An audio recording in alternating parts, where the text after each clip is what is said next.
What's going on, everybody? It's Los here. We back on the throne of positivity, where the first is last and the last is first. If you're new to the channel, don't forget to hit that subscribe button and also the notification bell so you don't miss out on any upcoming videos. Thank you for everybody who is supporting the ministry. We truly appreciate you. You make this possible. If you would like to support the ministry, this is a full-time ministry. Consider clicking one of the links in the description below. There's multiple methods by which you could support. So I'm excited to get into this second video about women. What is the virtuous woman? Who is this Proverbs 31 woman? And I'm trying to look at this from every aspect, specifically looking at this as my wife, my daughters, and then other women in my life. It's been an interesting and curious, I don't want to say experiment, but there is like this kind of thought experiment, because there was an interesting thing that I discussed last video, and that's some of the most important things that my wife has contributed in my life, or the things she has taught me. And I've been thinking about that even more, and I'll get into that in this video in a second.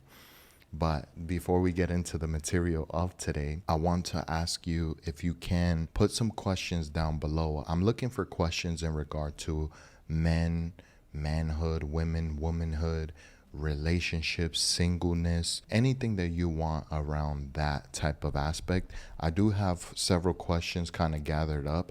I want to make one video dedicated to that, where I could put maybe the question on the screen or read it from my phone, and then basically address that in the videos with appropriate time, because the questions, they've kind of been along the same line but in related to kind of different topics. So I want to make one whole big video to address these concerns, and then you guys also get the opportunity to see your question answered. So I think that's an interesting way to engage each other. I got my little tea. I've been getting into tea. Today is Thursday. It's 11:52.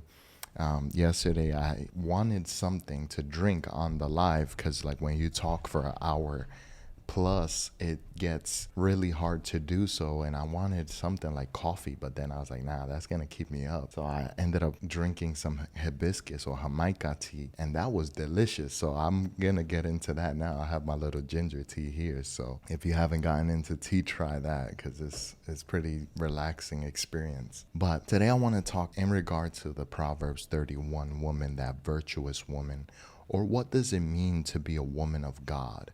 And I want to talk about this from several aspects, and then I'm going to include kind of the perspective of men, and then obviously you have to understand that's more so my perspective. Not every man will be the same. They may agree or they may not, and how that relates to me as a man of God, as a husband, as a father, etc. And there are some interesting things that I want to talk about in regard to. One of the dynamics that I want to get into in this video is like, how do I prepare my daughter for the world, and then ultimately prepare her for her husband one day, and what would be my relation to him? That's something that I've been considering. So we're going to get into that. But first, how we ended the last video, I want to start here. And I asked you a question to consider, not for the answer, but to consider the value and the depth and the power of a woman, by the question that King Lemuel's mother asked the king. And obviously this is not the start of Proverbs 31, but it is the start of the section that is for how to find a virtuous woman. And she starts by asking, who can find a virtuous wife? For she is far more valuable than rubies. The heart of her husband trusts in her, so he will have no lack of gain. She will do him good and not harm all the days of her life. So I want to start there with the first one. Who can find a virtuous woman? And it's fascinating to me that King Lemuel we don't know who this figure is. He's mentioned only in this chapter and never again. We don't know who he is, much less who his mother is. But whoever she is, well, man, and it's not even clear if these are the words of completely of his mother. I would imagine, even think about this from the perspective of who is his mother. I think that even by the indication of seeing this from the perspective that a woman wrote this for her son, what does it say about that virtuous woman, that she's setting a standard for virtuous women? So I think that, for example, like my wife, it would be like, this is not only for my wife, but it's for my wife to teach my son. And then, like, not even for my wife to teach my son, obviously that's what's happening here, but for her to teach our daughters. And that's going to be fascinating. Like, if you could now look at this through a new lens, having that into perspective, not just applying it to yourself, but how are you going to teach your daughters this? Right? So that's interesting to me. I just considered that right now. But I think that by the very declaration of asking who can find the virtuous wife indicates some type of scarcity of this woman. It indicates some type of value that this woman has against all other women. I think the more that I read this, the more that I am convinced that this proverb was written by his mother, or at least he's transcribing her words, because look at what she says. Like, many daughters have done well, but you exceed them all. Charm is deceitful and beauty is passing. So men come to that realization a lot later in life, because men, we're visual creatures. That's just the way that God created us. Women are audible creatures. Women fall in love with what they hear. They don't fall in love with what they see so much. And that's, you can see that in the story of Adam and Eve. It's funny because the devil knew that he couldn't lie to Adam. That's why Paul later in Timothy, he tells Timothy, Eve was deceived, but not Adam, because Adam knew the mandate. He just failed to communicate it. And then because of the man failing, not Eve failing, in a sense, she still has responsibility. We are where we are today. So I think it's interesting to consider that, like, you know, that Satan or the serpent in the garden couldn't lie to Adam because he knew the command of God. But Satan is so tricky, because in order to get to the man, right, like, you don't hit somebody where they're strongest, you hit them where they're weakest. So Satan was able to observe something so curious in the garden that he knew that he couldn't attack the man because he was too strong, and he was wise enough to know better. But he's like, you know, I see the way that this man sees that woman. She has some type of influential power over this man, and where I can't speak in his ear, he's not gonna listen to me. I can go to her, and her power over him will be exerted. He didn't have to tempt Adam. He just had to get to Eve, and by Eve saying, this tastes good, how about you try it? I've heard stories about this, and I'm just letting the conversation flow. Hopefully you appreciate this about the podcast. But I've heard stories about how, you know, obviously there's a moment. This is eternity, so there's no time. We don't know what's the time frame or what that looks like. So when she bites the apple, there's some type of time that there's a gap between her falling and Adam falling. So Adam, imagine, he didn't bite it yet. God told Adam, in the moment that you eat of the fruit, you shall surely die. That's the consequence of sin. So there's a sense in which there was a chasm that was split between Adam and Eve. Now they are separated. She is now temporally restricted by sin and death. And he's witnessing this to some degree on the perspective of eternality and quasi-perfection, or conditional perfection. And there's now this gap and this divide between them that Adam was like, I don't want her to fall alone. I will fall with her. And he bites the apple, and now both of them have fallen. So why do I say that? I think this is something else even more curious to consider about the influence that women have over their men. So that, again, my whole thing is like to show the correct perspective of what it means to have balance within a relationship.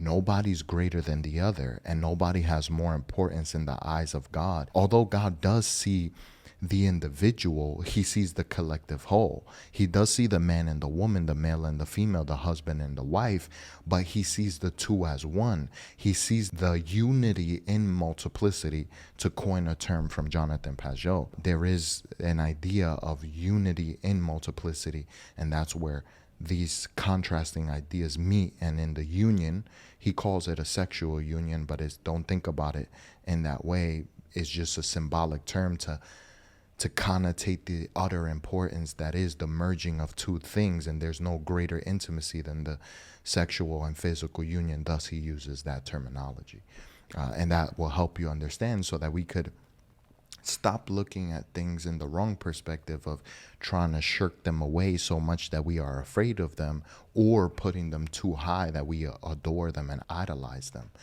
And I was thinking about this, just taking the opportunity as we're going about it. I was thinking about this morning in regard to my wife having respect and reverence.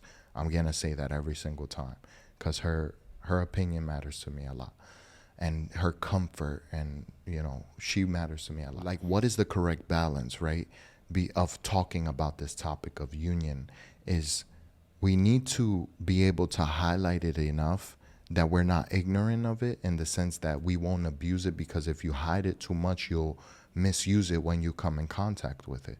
But if we put it in the appropriate focus, but not talk about it too much, I think that there's something about the mystery that is that union that should be explored by the mandate and the approval of God in the appropriate context, given the authority and the hedge of protection, the covering that is the marital union. We need to keep enough mystery there that it's not highlighted enough. Because think about it, like, anything that's a mystery is it's I always use the word tantalizing. It really is tantalizing, the fact that we keep it a mystery. So we need to keep it a mystery enough that it allows us to desire for it, but not talk about it enough that it's just like to make less of it. Anyways, so hopefully you see the power of a woman and how she can influence her man. And this woman, whoever is this woman that has done well, she excels above them all. And the mother of King Lemuel, she understands that beauty is just fading. And to some degree, we got to look past that. Not that it's not important. Again, men are physical creatures. They see with their eyes and they understand with it. So again, the reason why I brought the Adam and Eve thing is that he saw his wife falling, thus he wanted to fall with her. Whereas the woman heard and she fell for what she heard. So the woman that fears the Lord is to be praised. And I think that's important, that we need to recognize the women in our lives and give them the credit that is due, to understand the power that women have. I think I was trying to consider the cultures that exist in the world, and I don't know if it's imbalanced. I'm not 100% familiar with the culture there, but I think one of the cultures that have very strong dominant women, not dominant in the sense that they dominate their men, but at least that they are respected to a high degree, and that's the Italian culture. In the Italian culture, from the ignorance of my limited experience with it, I think that the idea of the woman having a power, not a dominance, but having a power that is not to be negated nor ignored, is something that is very precious to see. And I think it's fascinating if you see how important history is. The Italian culture is thoroughly influenced by the Roman culture, and that Roman culture is thoroughly influenced by the Grecian culture. And that Grecian culture of having women in this powerful state stems from the Spartan culture. And the Spartans had women on the same level of men, and almost a little bit higher, because the reason why women have such power is that they recognize that a man is birthed from a woman.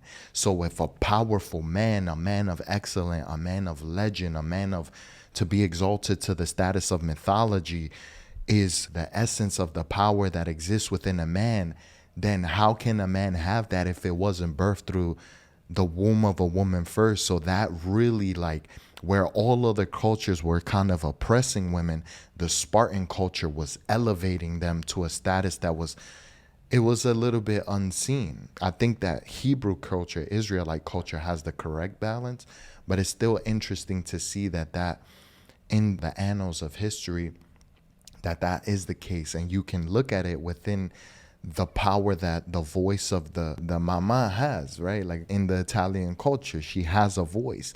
The grandmother, the mother, the tia, like all of them, they have a powerful voice. And I think the Italian culture recognizes the power that is surrounded in the table, in the sense of food and the importance that food plays in bringing the family together. And since even going deeper on the power of women, since most of the time it was the women who cooked, that even added a deeper layer of respect for women and reverence to what they contribute, because it's the woman who, like, the man puts the food on the table, but the woman actually puts the food on the table, if you understand.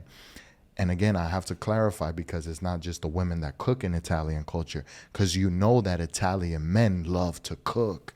So, that's something to consider. So hopefully you're finding this helpful in regard to what is the perspective, what is it that we should be aiming at.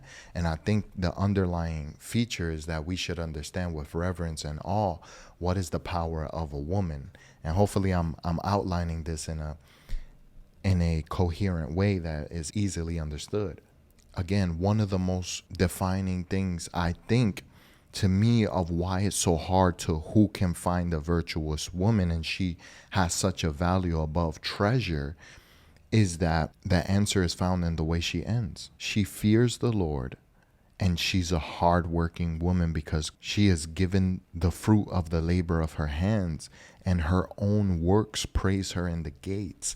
Meaning, like, she's so thoroughly known by being a virtuous woman that, like, she's reaping from what she has sown, and she doesn't have to declare her own praise because the men and children and women in her lives are praising her. That finds its origin in the fear of the Lord. So let me park this a little bit and kind of develop this a little bit further in the value of a woman, and what is one of the most fascinating and most thought-provoking, awe-inspiring things that my wife has taught me. And again, remember that when I tell you this following last video, when I say this, is just by the nature of God forcing me to be a better man. I just have to consider, how is she contributing to that? So just remember that. This woman of my dreams, the woman of my heart, that's who I'm talking about.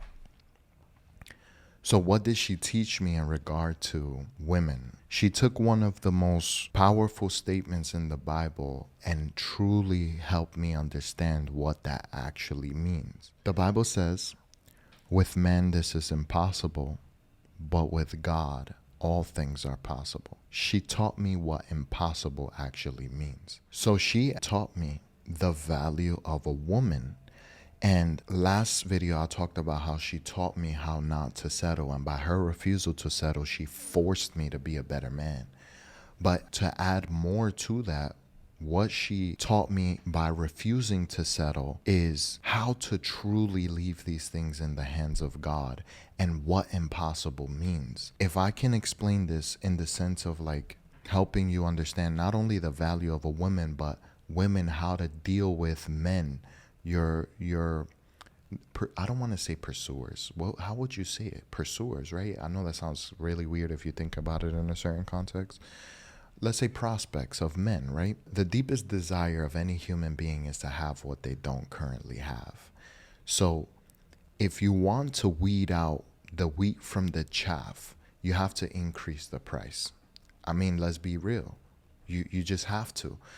If you can make things so utterly impossible and say that the price of admission to the way of her heart or your heart is going to be literally physically impossible for you to pass the gate, that only one way can you gain the key to my heart is to go through God. If you can say, it doesn't matter if I find you attractive, it doesn't matter if I think you're a man of God, I don't care how many times you come to service, I don't care how much you serve at church, I don't care how much my family loves you, I don't care about any of the positive qualities that you think you possess or I even recognize, because the heart is deceitful. And I don't know about you, but me, I've been deceived before.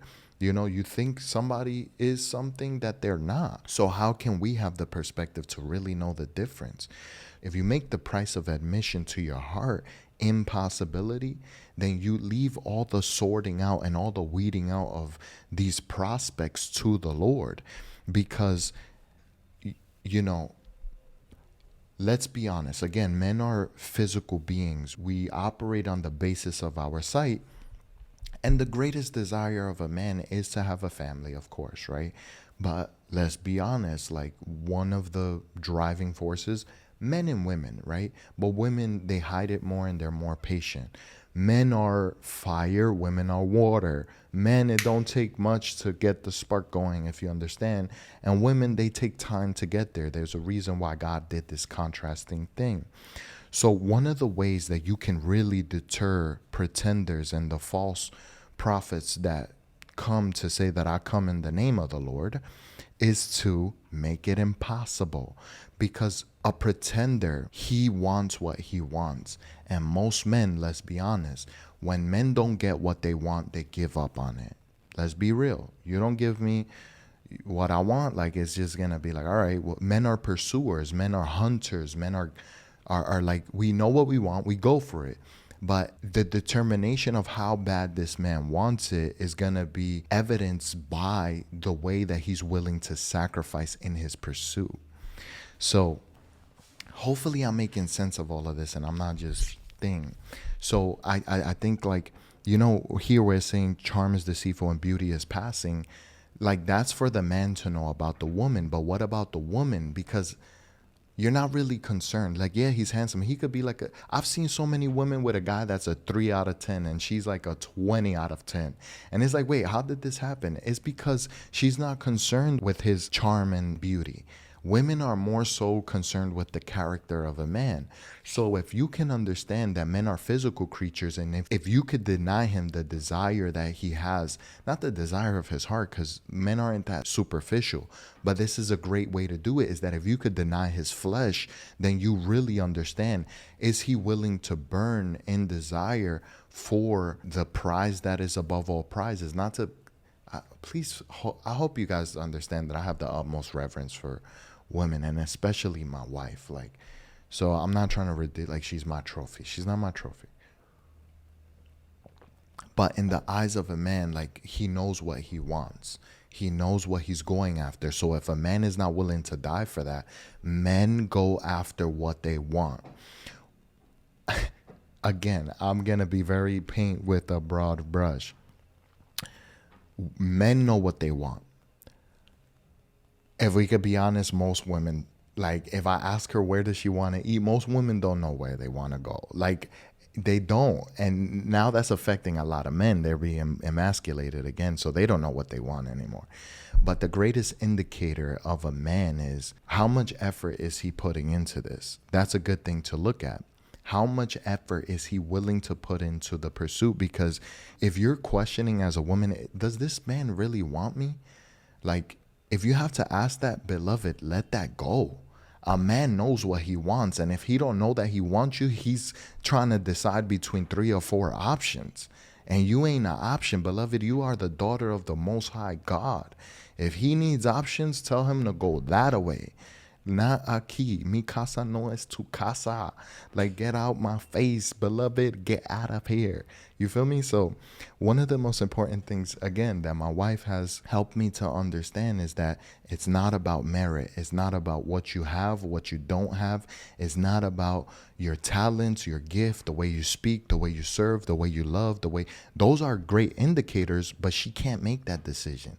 So by her completely relinquishing everything into the hands of God and saying, Father, you need to make this decision and you make this happen in the most impossible of way that everybody and myself can know, then that not only elevates you as a woman, that virtuous woman, that's what she does.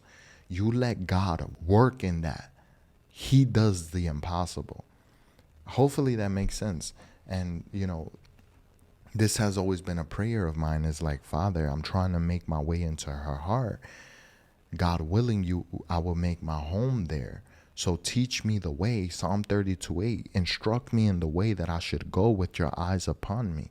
Because again, the man who is going to be for you, you know, people don't like the idea of soulmates. I really believe in that idea because I think it's biblical, not in the sense of the Greek way of thinking about it, but in the sense that God has one individual, right? Like in this situation where the woman does that, she completely surrenders all to God, everything about herself to God, and says, only the man you have for me can have me. Then I truly believe, like, what is God gonna do? He's gonna be like, oh, well, look at these 3 guys that I have for you. Like, what? That doesn't even make sense. It's just one guy that's coming.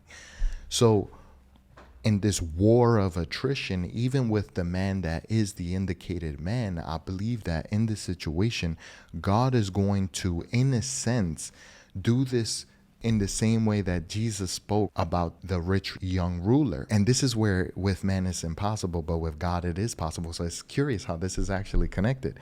He asks God, how can I get to the kingdom of heaven? And Jesus gives him a generic answer, like just to test him to see where his heart is. To keep the commandments of the law. And he says, well, yeah, I kept the commandments since my youth. And then Jesus is like, yeah, well, then do this, sell all your possessions. And the man says, oh, that I can't do. And if you could put this in the perspective of a man pursuing a woman and you being the kingdom of God, so to speak, and him being the rich young ruler, the man who's not willing to sell everything for you is not worthy of the treasure that he finds in the field. That's why Jesus says, don't take your pearls and throw them before swine. So I hope that helps you understand something, that this figurative but not so figurative woman of my dreams, she taught me that like, obviously if I don't have her now, it's because the impossible is still being worked out by God. And if you can recognize that, I think that's going to help you as a woman of God. Like, yo, this is what a virtuous woman is. She leaves everything in the hands of God. She's not willing to settle. She's not willing to lower her standards. And she's not willing to rely on her own judgment of how, in any aspect, whether with that man or anything else, like, this is really going to be something that God has to come in and say, behold, I am doing a new thing. Do you not perceive it? I will make a river through the desert and a way through the wilderness. The next thing that I want to touch on is the heart of her husband trusts in her. He will lack no gain. She will do him good and not evil all the days of her life. I think this is another thing, like, even before I always talk about this, before I'm a husband, I act like it, right? So as a woman, I think it's important that before you're a wife, you behave that way. Like, it's just going to help you. I was talking to the Lord this morning about, I have no doubt, not in a conceited way, but I have no doubt that the vision that God has given me for my family, like my wife and my children, I have no doubt that we're going to be able to fulfill it. The thing that sometimes makes me nervous is just like how. I have no doubt it will happen, and to the level and the standard that God has set in my heart.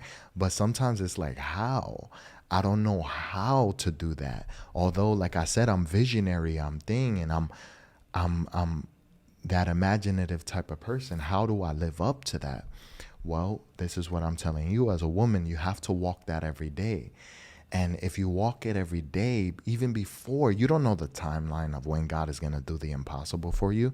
So you might as well walk it out. So when it happens, you can walk into it. So that's what has helped me with the fear aspect of like how. It's like, well, if I just take the how and apply it to every day, then it minimizes the fear of how, if that makes sense. So I think that one of the things that you should work on, this is across the board, but obviously I'm talking to you as a woman. Can your husband trust you?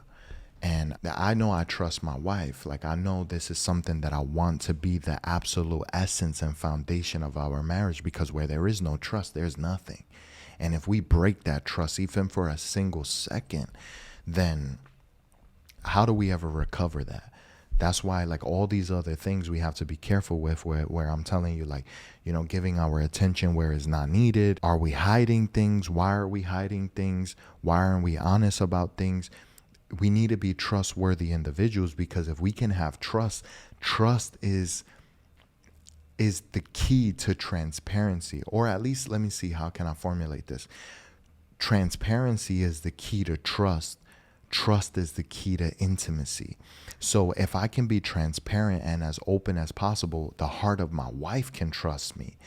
And if she can trust me, that leads to intimacy, where she's willing to reveal things about herself that she wouldn't reveal otherwise. She'll be willing to talk to me, interact with me, and, be herself in a way that she wouldn't otherwise. And then I want to talk about two things to go a little bit deeper on this, how can we foster that and give a practical way of how I really want to do this? And then what is a reward? I'll start with the reward first. If we're able to be those trustworthy individuals in the relationship, that fosters a safe place for the true us to come out for the other person to experience. Now, this is something that it's a weird thing. I don't know how to explain this. I've only told like one or two people about this in my life. When I was young, I always felt trapped. I always felt socially anxious. I didn't know how to interact with the world. And when I was 11 years old and my parents divorced, it destroyed me completely. So even though I wasn't even able to formulate an identity, my nickname is Dundi, by the way, so that's what I'm gonna say. I'm Carlos, right? You can only interact with Carlos. You nor nobody else in this world has ever interacted with Dundi. The real young, that little boy, that innocence, I've shielded him from the world. Nobody has ever interacted with him. And ever since I was a kid, I've recognized this, like the earliest I could remember, like 5 years old. And I would tell myself, nobody will ever get to know who Dundi is. The little boy that is here is going to retreat into a cave and he will never come out. And the only person that the world will interact with is Carlos, family, friends, and everybody. But I've always prayed to the Lord that I would be able to foster a home and be able to reveal that Dundi, that 5-year-old little boy, and give my innocence to that woman that he has for me. And whoever she is, I don't know if this is true of us all, but maybe it is. There's an essence of who we are that nobody else has interacted with in the world. And I want to give her my Dundi in the safe space that is our home and our marriage. I want her to give me her innocence, whoever is the little girl that she has protected in the cave of her heart since she was a youth. And I want that to be the beauty that is our relationship. I want our relationship to always be youthful, to always be passionate, and to be immature in a way. Like, I wrote something in Spanish on my blog that I posted a long time ago. It's beautiful when somebody can fall in love with who you truly are. Not the things you have or what you look like, but who you truly are. And I've always wanted that. Like, I want somebody to fall in love with me for the goofy little whatever like that I am. You know what I mean? I just want to be who I am without reservation and give that to her. But how can I do that if I can't trust her? And how could she do it if she doesn't trust me? Right? So I think it's beautiful if we could foster that. And that's only can be able to be had if we could be transparent, if we could trust, and if we are able to create that intimacy. And if we are, then it would lead to the most beautiful relationship that we can imagine, because the essence of the innocence between ourselves is interacting one with the other, but not only interacting, but becoming one. So that 5-year-old, the essence and the purity of who I was and the essence of the purity of who she is interacting and becoming one in and of itself. So that's something that I've always desired, and I pray to God, like, Lord, help me create that type of home. That's why I always rely on this, and it goes back to what she taught me. Like, that's why I don't want to put my hands on it. I don't want to put my hand in it. I don't want to try this in my own strength. I have before, then I failed miserably.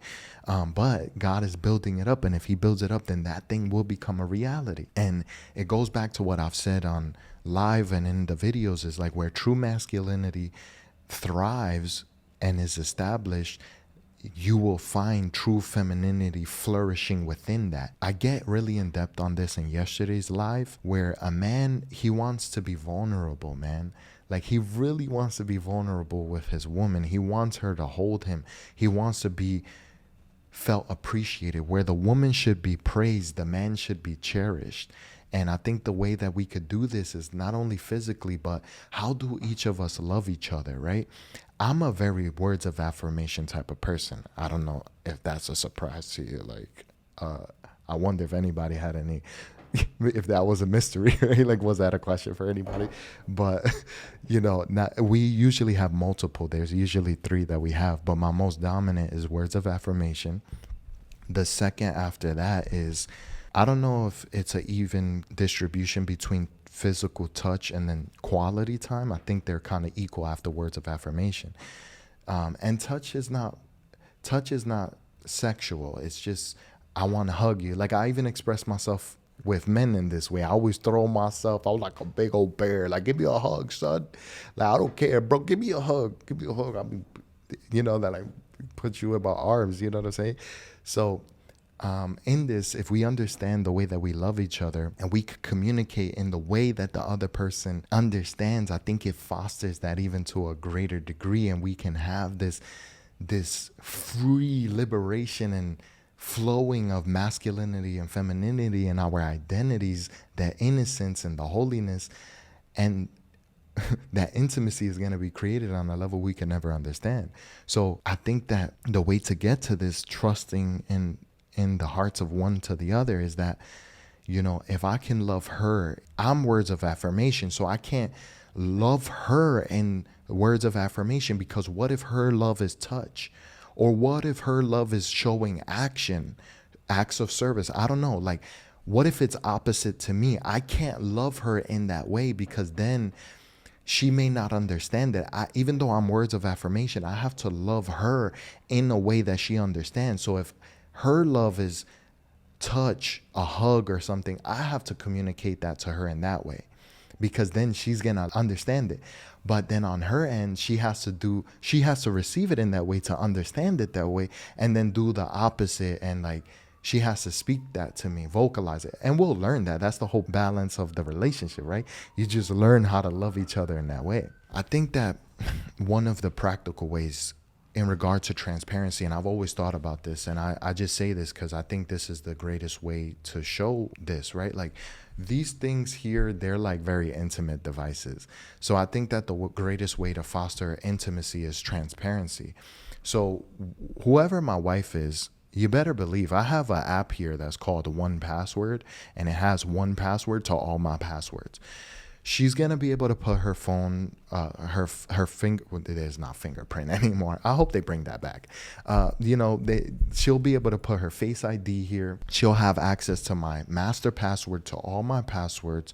There doesn't need to be anything hidden, because and this includes social media. Instagram lets you, I know you got your main account and you got your burner accounts. Let's be real. Everybody does. We all do.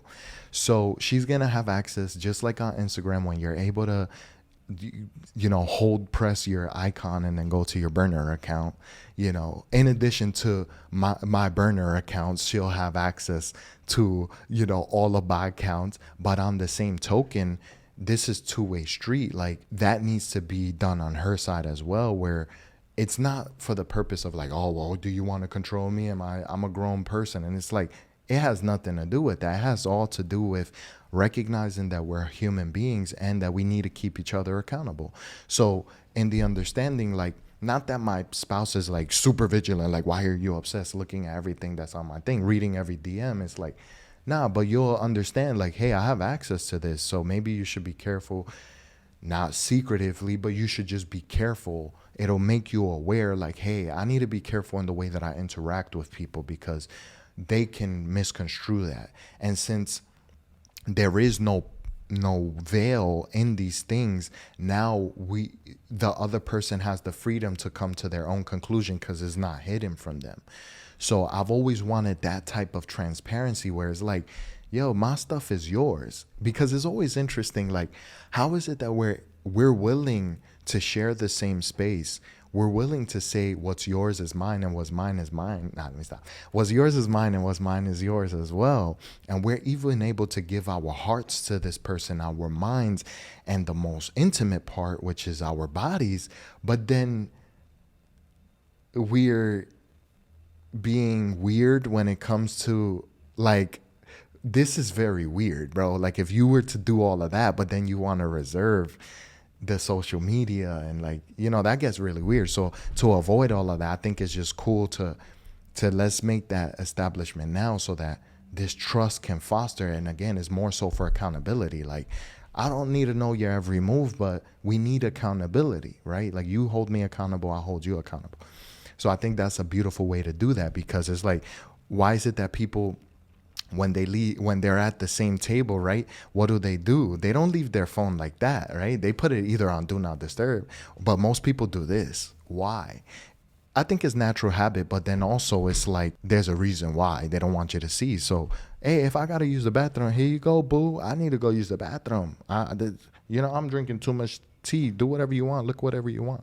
Read some of my journals because I wrote a lot about you on there, and I think that's really helpful. So hopefully my wife can understand that. Like, this is not an expectation, but it is something that I want to do. So she can be aware ahead of time, because I don't see how we could get around that. Like, what would be the, like, how can you get around that? Like, no, I want to keep things private. Like, that's kind of weird to me. That's very strange to me. But anyways, I think this leads me to the next point that we mentioned on live, is like, what woman truly would have issue with submitting to a man who is willing to lead in all aspects of life? Like, I'm not just like, hey, give me your phone, and then I need your password, and then like, but I got my phone and you're not gonna have access to it. Like, anything that I'm gonna require of her, I have to have already done first. So it's not like, hey, give me your phone. It's like, yo, ma, here you go. The password is XYZ. The one password, the master password I have here is separate, so just in case I lose it, here you go. There you go. Take your time, do your thing, look at anything. If you got questions, if there's something you're iffy about, if you're uncomfortable with something, let me know, and then we'll talk about it. Communication is key. So I think that a man has to be willing to sacrifice himself so that a woman can submit.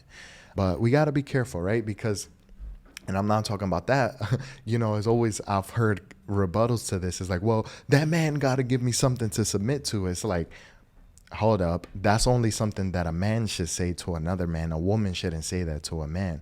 Because if a man says, I got to give her something to submit to in order to be the authority, the head of the relationship, then the man is saying it for the sense of accountability and something to live up to. If a woman tells that to a man and she has to constantly say something like that, that's a reflection of the woman. So be careful with that, because you're belittling the man and you're demeaning him by saying, well, he has to give me something to submit to. And if that's even your mentality as a man, that's an indication that you're a rebellious woman. And I know I don't kill me, yo. I'm just telling you, this is the way that men are gonna take it. So it's like, why would I want to give myself up to a woman that acts like that in the first place? So that's just something to be careful for. So to men, you need to give her something to submit to. But ladies, like, you have to, right? No matter what, even if he's not giving you anything to submit to, because Peter talks about how the way to gain a man is by submission, which is very fascinating. What I believe is important for you to recognize as women, because again, I'm always talking in the light of marriage, because I think that's the ultimate goal for us all. That's what we should all be pointing towards. It's not the most important thing in life, but it really is, in a sense, because it's the desire of God's heart, and how will we fulfill his desire if we don't aim for that? I think it's important, ladies, to provide a safe space for your man to be vulnerable. And then men have to be, strong enough and leaders enough and service minded and sacrificial enough to where that woman can create this space. So this I said in the beginning, and I never got to it, in regard to my daughters. This is something that I've considered so much, so I hope this will be helpful. And something that I've considered is, how do I want to raise my daughters? And even thinking in regard to the relationship between my wife and I, and like, what is the sacrifices going to take, the process we will have to go through, whatever it is, how does that relate to what my daughters will have to go through, and what can I learn to give them something that will be beneficial for them? And the way that I want to go about raising my daughters is always being honest with them. And I need to set the highest standard possible for my daughters, because whatever standard that I set, there's always the old adage that every woman is looking for her father and her husband. And we have to respect that and have true reverence for that. So I'm always considering, Like, yo, what example am I going to lead? Because ultimately, I'm her father, and what I do is what they're going to think is acceptable or unacceptable. So the way that I treat their mother, my wife, is what they're going to think is okay for a man to treat them as. So if I raise my voice, which I pray to God that I never do, I say that I can't. The voice of a man is already too powerful. If you raise the voice, it's it's like, if I was to put this up, I'm gonna do it briefly. If I raise it briefly, it peaks and it distorts. It like, whoa. So I never want to do that to my wife, and that's something that I would like to come to agreement with her, is like, our communication should never get to the point that we have to shout at each other. No matter what we're feeling, no matter what we're going through, no matter the offense, one or the other, we should always be forgiving, in the sense that we understand we're both human, and then take time to be like, yo, we just got to think about that, and we'll come back when we're cool headed, because I don't like the shouting matches thing. So if I treat my wife like that, if I'm shouting and arguing with my wife, and even the way that I resolve conflict with my wife, my daughters are going to look at that and say, this is acceptable for a man to treat me that way. But if I treat my wife with the utmost care, love, and cherish her and praise her and love her, then my daughters are going to be like, that's the only thing that's acceptable. And then to my sons as well, is like, they're going to be like, oh, this is how I treat a woman, right? This is how important it is for me. And I think about that now, and I'm living that now, because it's important. And again, trust me, I think about these things all day long. And this morning, as I was praying, 6 o'clock, I usually wake up and I'm praying to the Lord. And for some reason, God reminded me of this old desire that I used to have as a kid. And I grew up in a house full of women. My mom, single mother, 5 kids. It was 2 boys. I'm the oldest. And then my brother is the youngest. So between me is the oldest and my brother, 5 years apart. But between us is 3 girls. So just think about that. We're all like a year apart, man. Like, golly, you take a break, lady. Nah, my mom was 21 years old with 5 kids. I think 22, 5 kids, 22. I'm 31. I don't got a kid, bro. Like, anyways. But God revitalized this desire I used to have as a kid.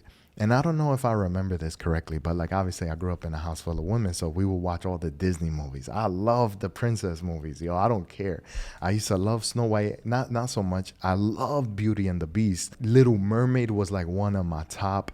Princess Jasmine and Aladdin, I love that love story. Like, I think Aladdin and Little Mermaid were like my top 2. But something, and I don't remember, I haven't watched Little Mermaid in a long time, but maybe this is just my fuzzy memory. I used to remember Little Mermaid's obsession with her hair, and how she would use the fork and always be like brushing her hair. And I don't know why, but that like gave me a desire or a picture of how to treat my wife. Because Little Mermaid, she was like always caressing her hair. And I always saw the hair of a woman as her power, in a sense, almost in the Samsonite type of imagery.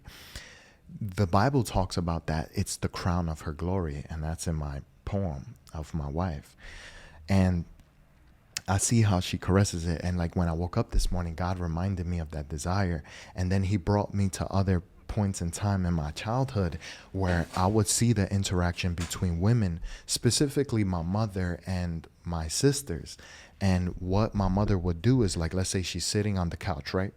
One of my sisters would be laid out on my mom's lap, and my mom would just be there caressing one of my sister's hair, and she would be like brushing it behind her ear. And I would notice, like, playing with her ear and like brushing her ear, and like, I guess whatever this is, she would be massaging this.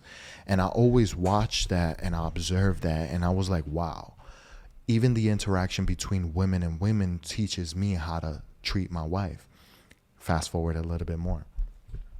I want my daughters to see how much I love their mother, how precious, how delicate, how fragile, not weak, fragile she is to me.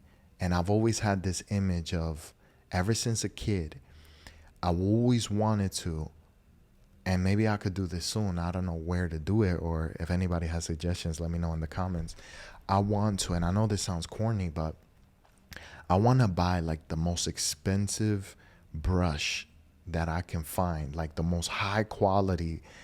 I don't care if it's made of pure silver or platinum or even gold. And I want the bristles to be soft and, whatever it is. And I want it to be ornate. I want it to be, high quality, man, high quality. And on it, I want to get her name engraved. And I want it to be a consistent practice between me and my wife, even before children. I want to brush her hair. I want to massage her head. I want to brush her hair. I want her to know how delicate I can be, how soft I can be with her, to again foster that identity, the innocence and holiness, because I think it's the man's responsibility to protect the woman's innocence and holiness even before marriage, when friends or courting. And we could talk about that in another video. But I want my daughters, I want it to be such an intimate part of our no kids relationship marriage, that when we finally have children, that they'll see me take care of their mother in such a way that they would expect that for themselves, to see what is the importance of my mother in my father's eyes. And I want to love that woman in that way. Like, just brush her hair, love her, and take care of her. And in respect to that, I've always considered like what would be my wife's father's responsibility, right? Like, in a sense, he has to see me as an intruder. And I try to formulate this and think about it from every aspect. The man has to see another man as an intruder. That doesn't mean disrespect, right? But this man is her father, right? And I'm talking about my wife's father. I have to revere that man, and I have to recognize that this is his treasure, right? Because his wife is his. There's no comparison to that. But his daughter is something that eventually he has to let go. So I've often considered, like, how am I supposed to go about this with my own daughters? And I have to study the interaction between me and my wife's father, and like, how is he doing this? And I need to learn from his wisdom and his practice. So I think that in a sense, he absolutely has to treat me as an intruder, almost as an enemy, because this is who he's responsible for, and he has to ensure that this woman is protected at all costs. Because in a sense, and I'm gonna prove this, that man is tasked with raising that woman for me. And I know that sounds so crazy. He's tasked with that, and he has to ensure that who he's transferring the responsibility of authority to is somebody who can supersede his own example.